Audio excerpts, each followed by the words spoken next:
Hello everyone, welcome back to my channel. তো সেদিন ছিল নেহার জন্মদিন, তো গিয়েছিলাম ওদের বাড়িতে। আর ওদের ঘর থেকে ওয়েট করো, এখানে বার্থডে গার্ল রেডি হচ্ছে দুপুরে খাওয়ার জন্য। আর ভাইয়াকে দেখো, জাস্ট চুমু। ওর সাথে একটু খেলা করে নিলাম, তারপরে আমরা খাওয়া দাওয়া করে নিলাম দুপুরবেলাকার। তো তারপরে সন্ধ্যাবেলা কেক কাটার সময় ভিডিওটা। দিদি তুমি গিফট না দিয়ে পালিয়ে যাচ্ছে কেন? আমি গিফট দিয়েছি। এখানে গিফট নিয়ে মারামারি হয়ে গেছে। কেক কাটা হয়ে গেল, এবার সবাইকে দেওয়া হয়ে গেছে, কেবল আমরা ভাই বোনরা বাকি ছিলাম কয়েকজন। তো তারা এখানে কেক কাটছিলাম, এই যে দুজন দাঁড়িয়ে আছে, ওখানে ভাই পিসিরা সবাই ছিল। আর নেহা হচ্ছে আমার পিসির মেয়ে, তো আর এটা হচ্ছে পিসির ছেলে।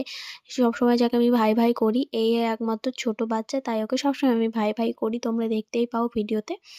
আজকে সবাই যেহেতু ওদের বাড়িতে এসেছিল, তাই ও খুব আনন্দিত হয়েছে, দেখতেই পাচ্ছ তোমরা কেমন হাসছে। তাই ওকে একটু কেক খাওয়ানোর চেষ্টা করছিলাম, কিন্তু ও তো ছোট, তো খাবে না, জাস্ট মুখের সামনে দিচ্ছিলাম, ও হাও করছিল খাবে বলে।